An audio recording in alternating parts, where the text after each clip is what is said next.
Okay అన్న. హ్మ్. దశలోనికి రాసిన పత్రిక, రెండవ దశలోనిక, హ్మ్. రెండవ రెండవ అధ్యాయము. అధ్యాయం. మీరు స్క్రీన్ మీద పెడతారన్న మీరు దయచేసి, బాగుంటది ఇది, ఆ! ఆ అద్భుతంగా స్క్రీన్ ఉంటది. స్క్రీన్ మీద పెడతాను బ్రదర్, అది బెస్ట్. ఎస్, రెండవ మనం దశలోనిక, రెండవ దశలోనికు ఒకసారి తీస్తాను. రెండవ అధ్యాయం. 1 మినిట్ తీస్తున్నాను బ్రదర్. 2 తెస్సలోనిక 2 అధ్యాయము 9వ వచనం అదేనా? 5 నుంచి చదువుతానన్న. 5 నుంచి నేను చదువుతాను. 2 నుంచి ఆ! చదవచ్చు, కానీ 5 నుంచి కరెక్ట్ గా ఉంటది. నేను 4 చూసి నుంచి తీస్తాను. చదవండి అన్న. ఆ! ఇప్పుడు రెండవ అధ్యాయము, రెండవ దశలోనిక 4 నుంచి, ఇగో 4 నా దగ్గర కనబడుతుంది. లేదు, నేను 5 నుంచి చదువుతున్నాను. పర్లేదు. నేను 4 చదవమంటే చదువుతాను. నేను చదవనా?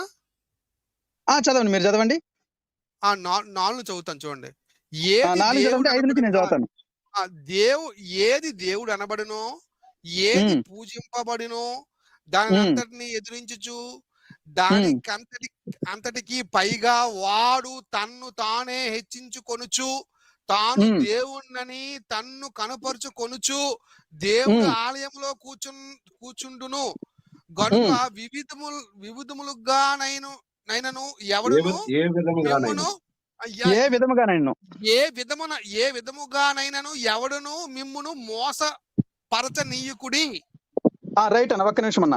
ఇప్పుడు ఓకే. ఆ! తాను అనే దగ్గర ఎవరైతే ప్రజలను మోసపరుస్తున్నారో, ఓకే. ఎవరైతే దేవుణ్ణి మోసపరుస్తున్నారో, ఆ తాను ఓకే. అనే దగ్గర వారి పేరు మనం పెట్టుకోవచ్చు, ఎనీబడి, ఓకే. ఎవరినైనా. హ్మ్. హ్మ్. తర్వాత 5వ వచనము, నేనింకను మీ యొద్ద ఉన్నప్పుడు ఈ సంగతులను మీతో చెప్పినది మీకు జ్ఞాపకము చేయలేదా? ఓకే.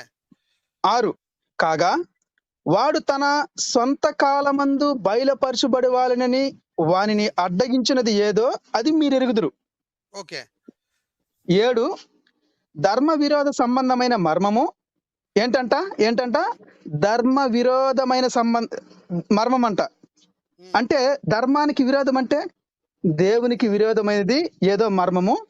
ఇప్పటికే క్రియ చేయుచున్నది గాని, హ్మ్.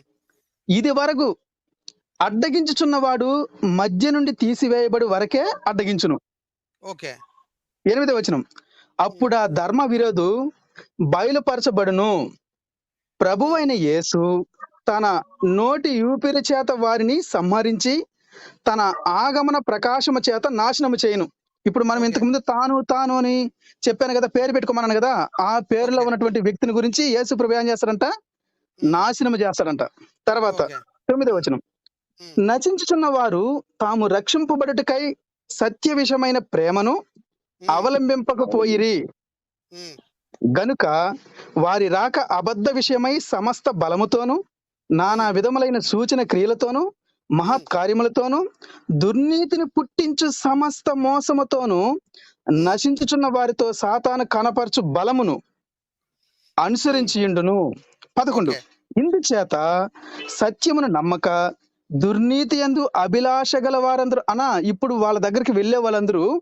దుర్నీతి యందు అభిలాష గలవారు అని ఇక్కడ స్పష్టంగా తెలియపరుస్తున్నారు. ఓకే. అభిలాష గల వారందరూ శిక్షా విధి పొందుటకై పాపం వాళ్ళందరూ శిక్ష పొందుతున్నారన్న, ఇదే నా ఆవేదన.